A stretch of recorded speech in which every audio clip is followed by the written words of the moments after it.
Welcome, everyone, to Rumor and Innuendo. I'm your host, Robert Karpelis, and we are subbing out one bald guy for another.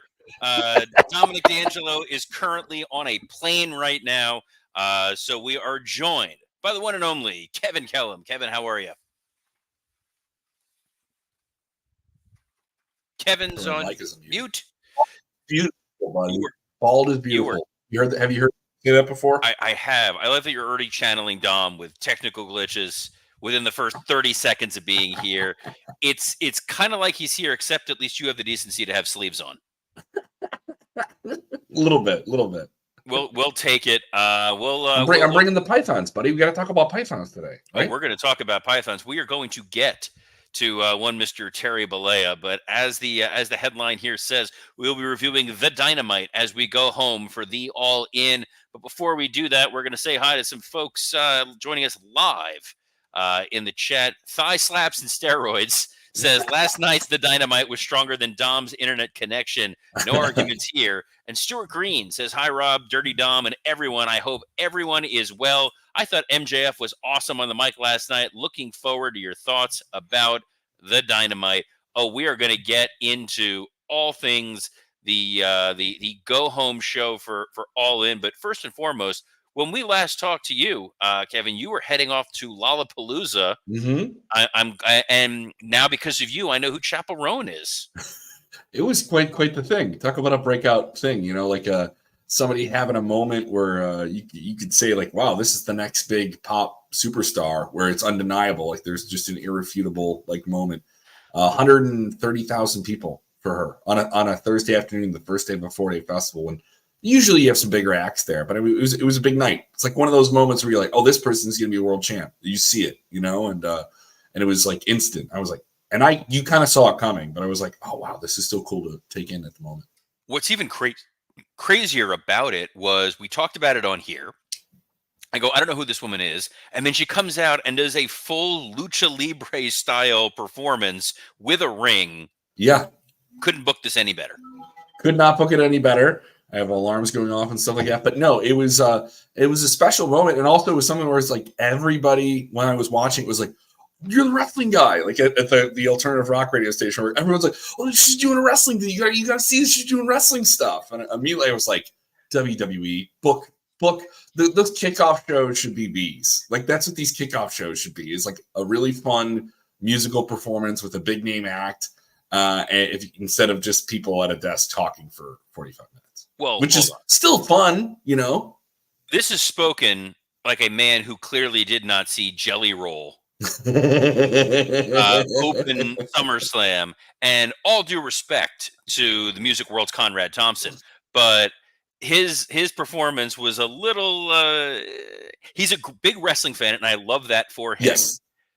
The musical performances, the mic issues that you run into because of how they have to mic the ring and the crowd, It's never going to be as good. And I think that's where they do run into a little bit of a problem. For sure. It's never the same thing, but I always thought there's something you can do during WrestleMania week with a big name entertainer that isn't wrestling. You know what I mean? And I like there's something to be said for that. Like when you have those big weeks, I think there's a way to do that, especially when you're in Vegas, especially when you're going to be in Vegas in 41. Well, good news, because All In has a major musical performance that has been scheduled. I don't know if you've seen this, Kevin, but Fozzy will be performing live at All In. Didn't they do that? They did this last year. Yes. This is All Into diminished returns, and we are getting more Fozzy performance greatness at this pay-per-view on Sunday. But we got plenty of Chris Jericho last night. We got plenty of story to get you excited for All In. This was the first Dynamite taped in Europe. They were in Cardiff, Wales, and the show opened with what I thought was one of the few true missteps of the entire program, which was opening with a Britt Baker Mercedes Moné contract signing. And I say that as a mistake, pulling back the curtain a little bit. When WWE knew, hey, we're taping a show in Europe, and it's going to have aired already, it's the live crowd has seen it. The spoilers are going to be out there. You're airing 5, 6, 7 hours later. You want to give the audience some banger matches so that the crowd that's going to say, well, I read the spoilers, why do I need to tune in? Oh, you need to see this match and this match and this match. Mercedes Moné's strong suit, despite having a writer, despite having an acting background, is not talking. And a contract signing for a match that we already know has happened on a tape broadcast where there's going to be no big news did not feel like the right way to capitalize on a hot crowd. I think you're right. I mean, especially when you have that tape show, you have that psychology of the internet can get ahead of this before we can, how do we make this matter? Banger matches are what AEW is good at. They have that. That's the meat of the sandwich they have. They're never not going to have talented wrestlers. This is probably the best time to have athletic performers in the business. There's a wealth of them. And I did think that was a bad call. And this is a storyline I saw start with Britt Baker's return in Chicago. And it was one of the better angles they did when it started. She came out, she did this very vulnerable promo. And now it's this whole thing that's haunted by another silly backstage issue. And it's losing it for lack of, it's diminished. It should feel like a bigger deal than it is. Britt Baker versus Mercedes Moné on paper in July felt like a big deal. And now you do the go home, and I don't feel bad. I don't feel good saying this feels less hot than it was when it started. And it doesn't have the teeth to it. It doesn't have the bite that it had to it. I'm supposed to want to care about Britt coming for Mercedes Moné and all these different elements. And I'm not saying they haven't tried. It just isn't. It's getting on base, but it's not getting around the bases. This isn't a home run, and it didn't feel like, wow, I need to see that match. Of the matches, this is the one on paper that should be a big deal and doesn't feel that way. Well, the promo, they didn't reveal anything new. They were kind of retreading. What was the strangest about it was Britt Baker calling out Mercedes Moné and saying, I want the Mercedes of old, which is literally the same story as the Okada-Claudio match. That was Claudio's promo last week where he's like, I want the Rainmaker. I want that guy. That's who I want to beat. And then you're telling the same story here with a contract signing, which is not something AEW typically does. That's a very WWE, hey, that's going to eat up a 15-minute segment. I just didn't quite understand the motivation for what they were doing here. And I can we talk about this? I feel bad, and maybe I'll get some ire because Mercedes Moné has her very dedicated audience. Does she feel like the star she was when she left WWE? Not even close. I think she has been exposed in a lot of ways in the lack of promos, the lack of presence when she's out there. They tried to present her as a baby face, and I think that you saw her and you're going, she's not a baby face. And what she's saying doesn't feel very authentic. And more importantly, the narrative, the story here has been you left someplace else because you were a malcontent and you couldn't cut it, and you're really just using us until you go back. And I think there's other people that feel the same way about the whole thing. You know what I mean? I think there's other people in the company that feel the same way about stuff, right? I mean, that's the widespread feeling right now in AEW, and maybe. Oh, you cut out there for a moment. It's all right. It's you're on mute. It's fine. You're tweaking the mic. Speaking of guys on the mic, unfortunately, Chris Jericho not only spoke, but we saw Chris Jericho wrestle as he took on the Dynamite Kid, who I incorrectly yesterday thought this was his son. This is actually his nephew. What's great is there's nothing fresher than seeing Chris Jericho against the young up-and-coming star, giving him a lot of offense, because Lord knows it certainly made Action Andretti. I'll give this to Jericho. He wants to have exciting matches on television at this stage in his career when he could be a. Oh, your audio is cutting in and out again, Kevin. Sorry. I'll just stick with the webcam because the mic is giving me issues. He could be a guy who could, at this point in his career, just go with promo, big match at the pay-per-view, and give as much as he can in that. But it's weird that he's in this position, being Chris Jericho. You know the name. WWE fans who don't follow AEW know the name. And you have him in that kind of semi-main position You that set like the WWE's been doing this. We're gonna have a big match on a SmackDown before a pay-per-view, right? We're gonna have a tag team match on the Friday night before SummerSlam, a tag team title match. They're doing, and I was almost like, they're doing a contract sign, WWE move. They're doing an interesting title match. You could do, sort of on a TV before that. And Jericho's going to be on the pay-per-view. He should be. That's smart, right? But I looked at this and I was like, you're doing Jericho on TV. All right, you're trying. My thing is like, why didn't they open with this? Like if you, at least you're going to try something. And the match was fun. And people are critical of Jericho. I still think he can do a lot of fun things in the ring, bell to bell.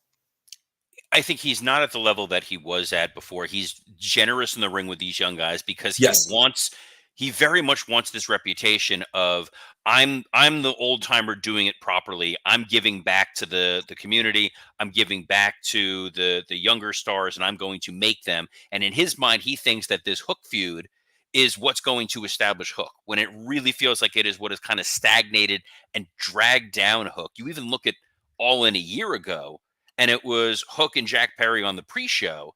And a year later, I would argue Hook is not in a better position than he was a year ago. He's probably in a worse one, in large part because this Jericho feud really has not worked. Jericho was generous here with Dynamite Kid, maybe a little too generous for a guy we've never really seen on TV before, when you're going into a match that's all about the veteran Chris Jericho, who should be able to eat up a guy like Hook, even though Hook is emotional. Well, I just watched Chris almost lose to essentially a rookie. And maybe this is just Jericho being, I don't want to say too faithful to the business, but he's a guy who I want to make guys. He's at that point in his career. He's like, somebody made me and someone contributed to my career, and I want to make guys. I want to be a draw, but I want to make somebody while they do it. And I do think at this point somebody should have been like, hey, you gotta look like a badass, and you gotta look dangerous, and you gotta remind people who you are. And the time will be for Dynamite Kid here to get his time in the future, and he can be on the struggle up if he wants, especially in the UK, where maybe how many more times is Jericho going to wrestle there? So I didn't mind it, but it was also, I agree with you. I did think it was fun, but I kept thinking like, why isn't this opening the show? I kept thinking like, why did you go with that? Like, there's so many whys and no answers of why you're doing it. Just you're asking more questions and not getting the answers you want. Yes, another unfortunate question was, why are we doing Toni Storm versus Saraya for the world title 4 days before what is arguably one of your marquee main event matches, especially in a company that has, for the most part, done eliminator matches and ranking systems and tournaments and put all these hurdles in front of people in order to earn a title shot. Mm-hmm. But we're just going to give Saraya a match in front of Saraya's essentially home country, UK audience, where you ran a risk of the crowd potentially booing Toni Storm, who's your babyface going into this. And this feels like it could be Saraya's last match under her current contract. It's a weird scenario. It's something where it's like, it's another reminder of where this company is in comparison to even a year ago, the last time they had the show. The CM Punk stuff aside, they had some real roster depth. Saraya was a special attraction. She was wrestling again. You hadn't seen her wrestle in a long time. It was going to be very selective. It felt like a special deal, especially for fans in Europe, to see a big European wrestler have this big return, win the title in her hometown. I'm not claiming that she's the be-all, end-all of women's wrestling, but it felt special. I got to talk to her at a press conference situation with ad-free shows. And this was part of, I want to say, StarCast in Nashville. And there was excitement, and it was palpable. And she was all but teasing, yes, I will be wrestling again. I'm out of WWE. And that was fun. And now that doesn't feel as special as it should. Like, how do you not sustain these special things that you've invested time and money in? And you have this wonderful attraction in Saraya, who is, I can say, oh, you have some healthy scratches from this all-in card. All right, that's fine. You have All Out in 2 weeks in Chicago, and you have this weird balance. Okay, but get the big UK wrestler on the card. Get them on the card. Get them to be an attraction. and like the comparisons are so easy. Gunther is going to be a national talked about name in Germany as an Austrian and someone from that part of Europe, and they're going to make him feel like a big deal. And Ludwig Kaiser is going to be a bigger star coming out of Bash in Berlin, and he was a big star going in. Saraya should be a big star. All of your big UK names should be featured. Osprey's going to feel like a big deal, but Saraya is the real, like, all right, so now we're going to wedge this match in at the cost of Toni Storm, who is red hot, and you already have another program with her. So it's just like, what is the benefit? What is the end that you get out of this? And it really took me out of the match. This felt like it should have been the reverse. It should have been Saraya versus Mariah May. I get that Saraya, that she's a heel, but no one knows that she's a heel. She's turned back and forth 1,000 times. It's her home country. You could have hyped this up for 2 or 3 weeks. It's Saraya returning to the UK and wrestling, and it's Saraya's out of WWE, or she's off to WWE, or back to whatever, out of AEW. All right, do a favor, make Mariah May, get her set up for this match. What a white hot crowd hating Mariah May, and then Tony coming out for a save after. Yeah, it would have made more sense. This match was fine. They wanted to do the World of Sport tribute. Yeah. I think they had fun. It worked. You got a little heat going into the Mariah Tony match, which I think has been one of the best builds AEW has ever done for a women's match, or perhaps just in general. I don't want to damn it with faint praise, but I thought it's a really strong story. It just felt like an odd beat. This Dynamite absolutely turned around though when Will Ospreay came out there, and this dude, what a star! What a reaction! He's worth every penny they are paying him and more. There is an ease, there is a comfort. He just feels like a dude you've known forever, and you just want to see him succeed. Yeah, and also he's the best thing on this card. He's the most over guy right now with this audience, and it was almost like maybe they should have opened with this, or maybe they should open. Once you brought that up in my mind, I kept thinking that. Now I was watching the show this morning. I didn't watch it live, so I watched it through, and I had it on in the background. Was doing some other work. I kept thinking, this is on now, and then but with Ospreay, it's like, this guy's red hot. Like, he is so over. He is the best things that AEW has, that pure, whatever sicko audience you want. He's the guy. The reactions are clear there. If there's 2,000 people in a 10,000 seat arena, 2,000 people are cheering for Will Ospreay. He's doing a good job. He's doing a fantastic job. What I thought was great about this promo was it was almost like a reset for all of AEW. Yeah. It was this idea of, I came here because we were going to be the alternative. We are the wrestling company. We are not you, MJF. We're not this, sports entertainment-y company. Like, this is the best wrestling in the world, and I am the best wrestler in the world. And that's why I'm here, and that's why I love AEW and believe in AEW. I thought that was great. The subtlety of Max, the story that he was telling, this idea of, you people are idiots. I got you to cheer for me because the kangaroo kick. I don't care what you think. And then Ospreay getting him to reveal that he actually does care what these fans think about him. And his retreat back was, I said this to Scott Chaplin, and he blew my mind that he didn't know what I was talking about. I said, this is the jerk store from Seinfeld.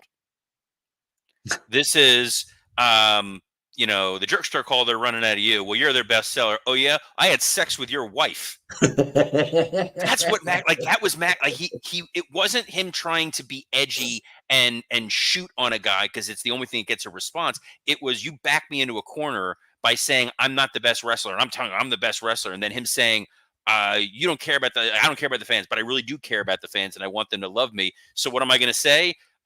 Your kid is not yours, and your wife really wants to sleep with me. And I love that. The only criticism, minor criticism, is when Ospreay asked for the fine and they said it was 100,000 pounds. That doesn't pass the straight face test. Cornette would always say, like, a fine or a prize needs to be $5,000. People believe $5,000. Ospreay, $100,000, which I'm glad they converted it to $125,000. But that's where you're like, all right, that's like, you're going to be fined $1 billion. Like, come on. Yeah, I didn't get that, but this is the stronger the side of things that going into All In. MJF's his strong suit is he talks, and then when you need him to give a great match, he will give a great match. I think he's an underrated wrestler, and it's also he's very much he still feels like a WWE guy in AEW. The whole time, even though he's one of their top stars. I thought that was clever. I was like, who was the segment producer that thought of that idea? And also, give it up for Ospreay. This is a guy who I think people always thought, oh, good promos, good on the mic.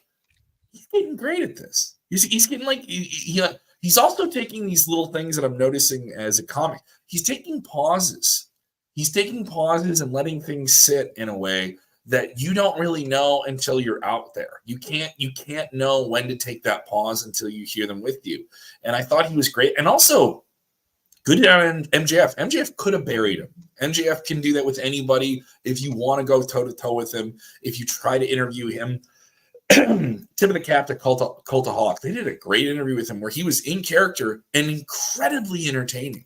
Just outstandingly, unrelentingly entertaining, so in the pocket of his character. He could have smoked Will Ospreay, but he didn't do it because he knew they have to keep this guy red hot. But he still has to look like a complete, scumbag himself, and he delivered on that. One of the highlights of the show, for sure. Highlight of the show, and it feels like this is your world title storyline. This is your world title feud. As I'm getting a spam text from Julia Louis-Dreyfus. I get that. You know what it is? I'm on every donation list on the planet of these people, and anytime it's like, well, I was like, who texted you? I'm like, Tim Walls is texting me right now. I have the Tim Walls text. I can literally pull up my phone and show you Tim Walls. But the one I just got now was Julia Louis-Dreyfus. Like, it's amazing. She said the joke store ran out of you. But we mentioned Seinfeld, and she appeared. It's tremendous. She's like Joe Hendry. But there was a brief moment with Hangman Adam Page to sell the Casino Gauntlet match where the fact that Evil Uno is in the Gauntlet match is kind of hilarious. And then Adam Page just murdering him. It felt at first I was like, why is Evil Uno just no? But it kind of felt like when they used to put Funaki into battle royals. Yes. He's there to get beat up. He's there to be a nice guy that you like a little, and oh wow, he's there, and oh, he's just there to get whomped on. In the age where you don't have enhancement talent, you have names you like, and their role is just to be stepped upon. Well, AEW does use a lot of enhancement talent. Yeah, I will say that they're despite, as Ospreay pointed out, they have a roster of 3,000 people, and yet they're still enhancement talent, which is fine. We got Claudio Castagnoli and Kazuchika Okada. I predicted this was going to. How did this not get it all in? I said this. I felt like you were going to get a time limit draw. I felt like this was going to be your banger that you were going to give away on TV. Yeah, it boggles my mind. AEW made 3 massive signings this year: Mercedes Moné, Will Ospreay, and Kazuchika Okada. The fact that Okada does not even have a match at All In is insane. Yes, he could wind up in the Casino Gauntlet, but you advertise this dude. Him and Claudio, you could have done this 20-minute draw on the pay-per-view and then done a rematch at All Out 2 weeks later, and everybody would have been thrilled.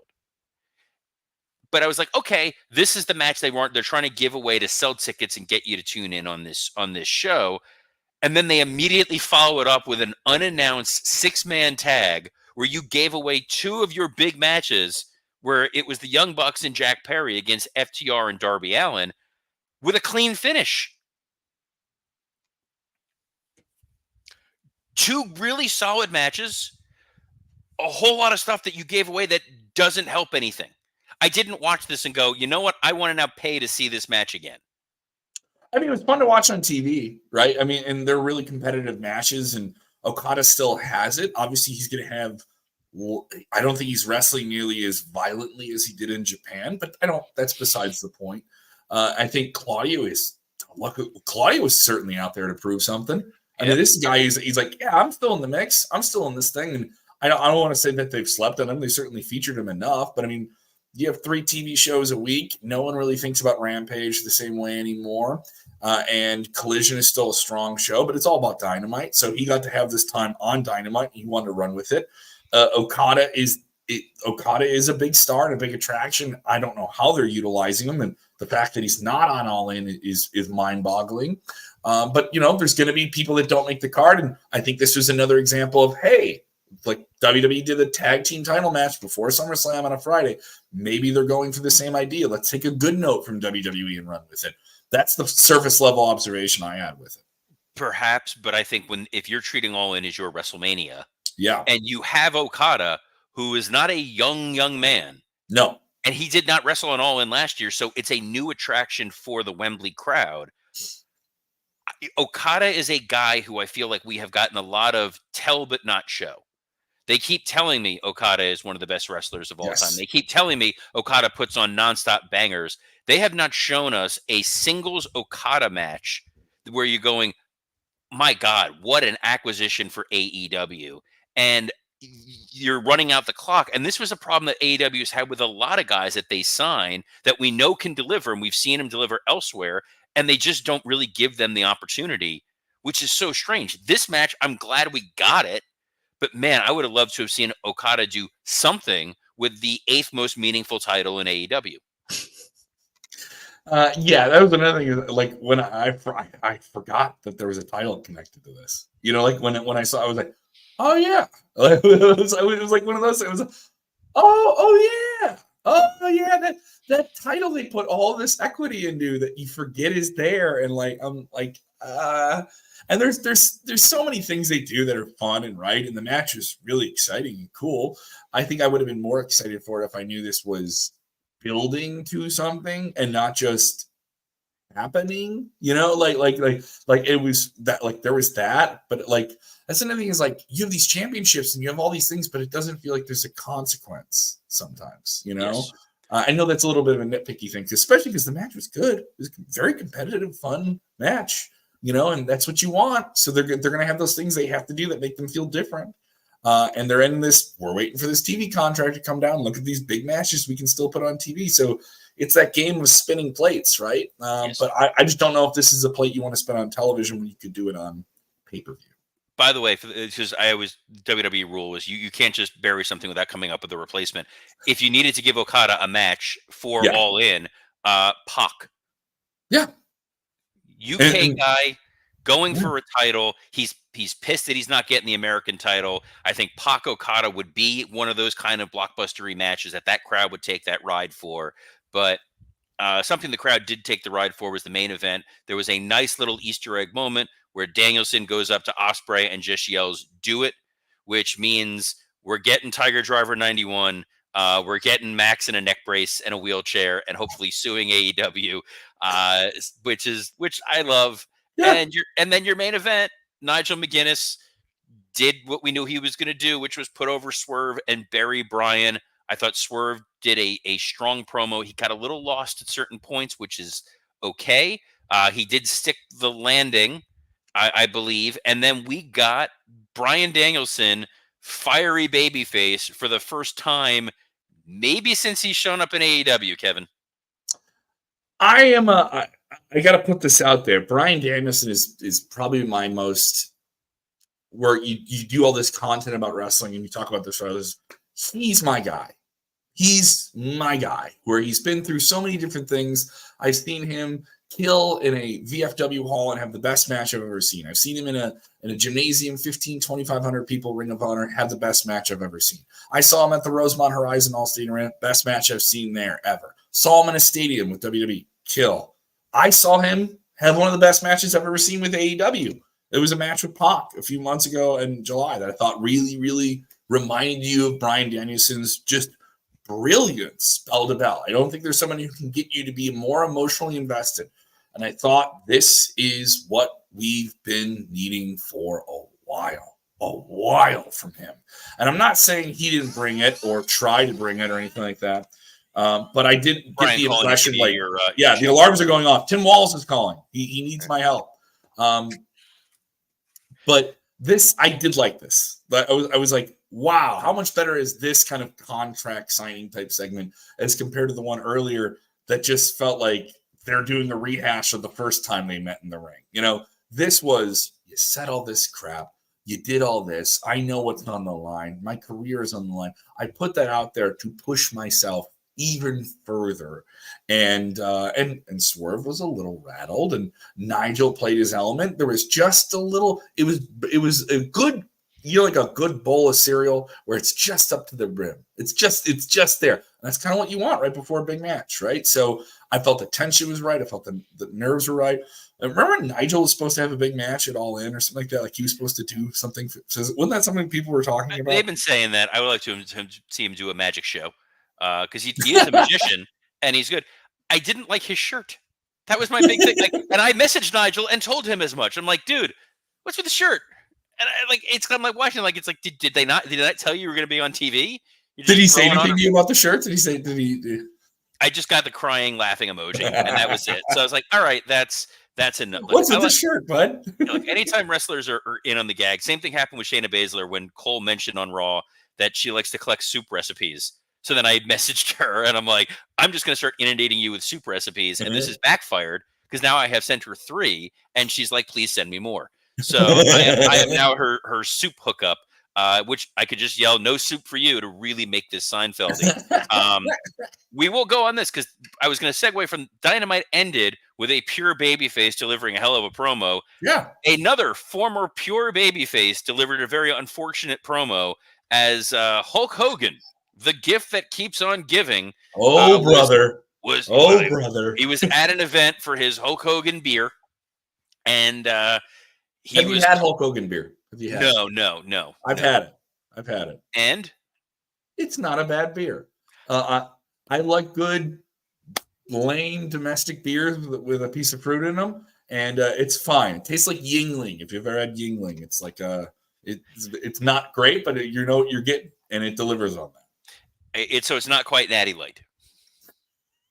It's a one bump beer, like Hulk Hogan. It's taking one big bump, and that's it. Which also Natty Light is actually Natalia's current gimmick, but the Hogan's at this rally and he's talking about Kamala Harris, who he's calling Kamala, and he talks about how he wants to body slam Kamala. I didn't even connect that. Leg drop Kamala, and then he says like she's a chameleon because we're getting into the Trumpy world here of questioning her racial identity. She is half Jamaican, she is half Indian, and Hogan. These are Hogan's words, not mine. We don't need to clip this and put this on the internet here, but it was like Hogan saying, is she Indian? I guess what do I say? How? So it's such hackneyed, ridiculous racism. And I was talking about this with someone else. It's like the sex tape was awful and ugly and terrible, and something he said behind closed doors when he did not know he was being recorded, when you saw him in a true moment. This was him. He was being recorded. This was him in front of a crowd of people feeling comfortable enough to just espouse some sort of casual racism. And it's like some of these guys, you can trade off of being Hulk Hogan the character for the rest of your life and get all the goodwill that comes from being Hulk Hogan the character and just keep your mouth shut. This gets him nothing and most likely is going to get him nudged off WWE TV for a while. Oh, yeah. I mean, that's a given, especially during the election cycle. I don't know if WWE would have anything where we need the come out and wave Hulk Hogan, let's sell some T-shirt moments before November.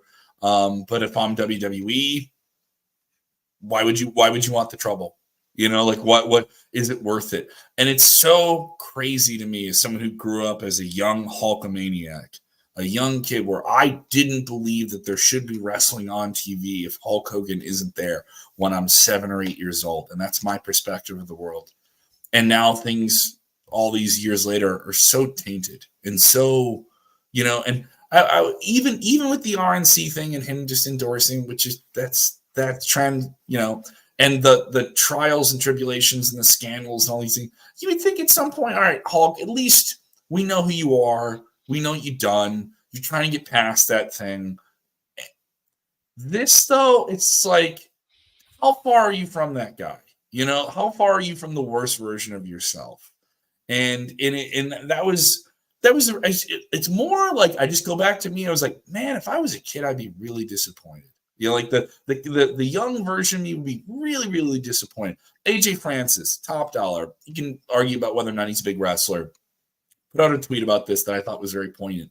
And he says, I'm embarrassed to tell people that Hulk Hogan was my favorite wrestler.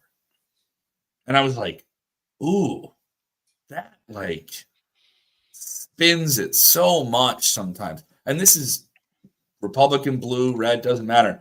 You just shouldn't say things like that. And I'm a comic too. So like if you were going for a joke, it wasn't particularly funny and you weren't eloquent and you weren't like clever about your wording. You literally used all of these boldly racist like talking points. And there was no jest or humor in it. I've been on shows where people have used humor like that next to me on a panel or something like that, or in a set that I wasn't on. And I introduce a comic and all right, and I don't want to put any stink on anyone who's on stage with. I'm like, if you're a little drunk and you're going to go up there and do those things, just go up and say, rah, rah, rah, and Hulk stir my pythons and stuff like that. Who is working with Hulk that isn't just like, brother, reel it in? You know what I mean? Like, that's another thing. Like, I'll do the Carney part of it. Like, who's protecting him? Yeah. Who's looking out for him? Who's letting him act like this? You took the check from Trump and everything like that. You showed up and you ripped the T-shirt. So you've already made that hard stance and probably cut off some of your audience that couldn't come up with you because you wanted to be political. Now you're like aggressively political. You're coming off like a parody of yourself, and it's sad. It's really, really sad. It's sad and it's uncomfortable. And I've always said one of the challenges with wrestling is being able to separate art from artist. And we have no control over how the person behind the character is. A guy like Randy Orton pulled up the nose. I remember working with Randy, and at the time he was a problem in some ways. There was behavior issues. Can we trust this guy? And he became one of the best. John Cena is a man where you are hard pressed to find a bad story about John Cena. Are there people who've had disagreements with him over the years? Absolutely. Are there any stories about John Cena where you're like, oh, he's going to get a dark side? Absolutely not. No. Bryan Danielson's another guy who is about as Teflon as you get as a performer and a person. The Rock was at the Republican National Convention in 2000. And the way that he was there was simply a get out the vote. Sure. Yeah. That's how WWE did it when it was the SmackDown Your Vote campaign. When you have folks that make known their political ideologies in wrestling, they know that it's a risk that now you can't unsee that aspect of them. When you look at Kane, he's no longer the good-hearted guy who electrocuted Shane's balls. He's a Trump Republican mayor, and you have to kind of grapple with that. Linda running for Congress definitely tipped the hat of how Vince thought, but Vince has always kind of said, look, I'm for whoever is going to, benefit me the best. And there's an opportunism that exists with wrestlers where it wouldn't shock me if there's wrestlers who are making so much money that they go, how could I not be a Republican? How could I not live in Florida and pay no state income tax and look out for my own self-interest? Because that's inherently wrestlers. Hogan at the RNC convention, it was pageantry, it was theater. Think what you want about where he's aligned. It's like, fine. This was tarnishing reputation that had already taken a cataclysmic hit years ago, and he worked so hard to try and slowly get that back, where WWE almost felt comfortable letting him exist on TV again. He was not at WrestleMania 40, which was surprising given it was a big anniversary show, but they don't shy away from showing Hogan footage. Now it's like, this is who this dude is becoming. And does a large publicly traded or formerly publicly traded company, but now largely acquired media juggernaut need to associate themselves with a guy like Hogan? And also, you want to do the political thing. You have a company in TKO that's a very California-based company. They may have an office in culturally, they're California-based, where you have a lot more people that are invested in SAG, ACTRA. You have a lot more people that are invested in unions. You have a lot more people, like there's a little bit more of a cultural change there. And I've heard that from talking to people in WWE.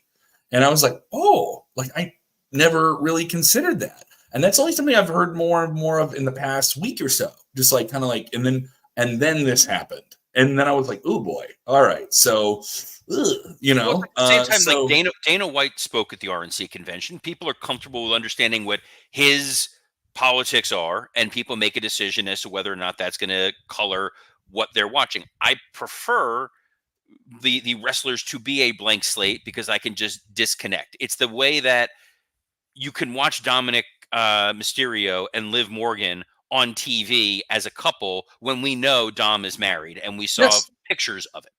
yeah, That's yeah. okay. If I found out that one of these people, someone had really ugly regressive views on something, and they go out there on TV and they're the rah baby face, but they're going on, saying, I'm gonna, I can't pick an issue where I'm not gonna like piss off someone in theory, but it's like pick a wedge issue that you have and you know what their stance is one side or the other, and it becomes very difficult to separate that person from their character. Mm-hmm. So yeah, Hogan is clearly now, like you said, the handlers who got him this beer deal, who are trying to make him a relevant figure in pop culture again, have got to be like, are you kidding me? Is what they signed up for? You know what I mean? Like what you wanted is the guy who was an action figure icon who made wrestling popular in the 80s now can sell beer to adults who can buy beer, right? And what does this have to do with all of that? You know what I mean? Like, what does this have to do? Like, go out there and cut a promo on Bud Light, buddy. Like, that would be like you're not, you aren't in on the joke. You've become the joke. Like it's just I don't get it. I'm just disappointed.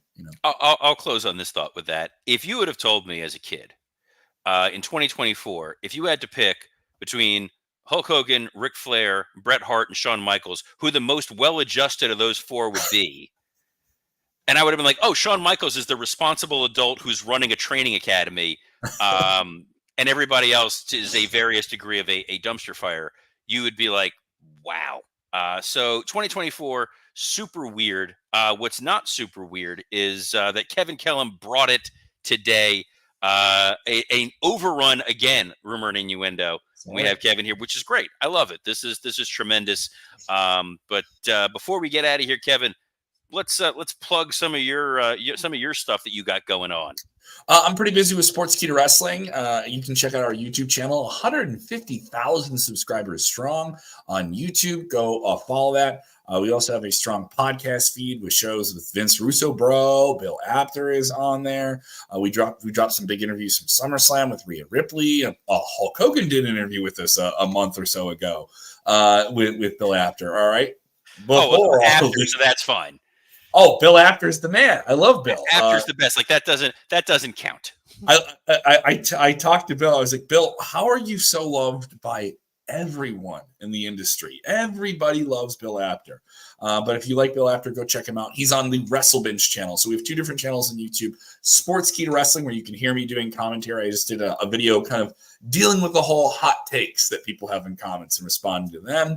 And we have that up. And then you can check out WrestleBinge, where you can see Bill Apter and Vince Russo and their weekly shows. Dutch Mantel also on the channel with us as well. And we have some big things in the works that we're working with coming up here, announced from sportskeeda.com, coming up real soon.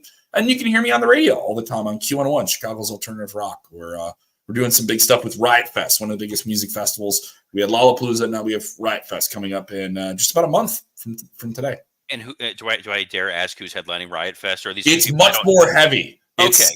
Slayer, Pavement, Beck, Sum 41, No Effect. It's Adult Warped Tour. Put in your cushy soul shoes. Maybe get some of those chewable Eddies with you if you want to bring them to the show. And there'll be a porta potty that you can get with your name on it. You can support a porta potty at the festival. They have a great smart ass sense of humor. Riotfest.org if you want your tickets as well. It's coming up September 20th, 21st, and 22nd. More Tim Walls messages coming in. More Tim Walls messages. I would love to be there. I will actually be at a concert that September. I'm going to go see Weezer doing the Blue Album tour. Yes, they're doing that here at the Allstate in a few weeks. I saw they're doing that there.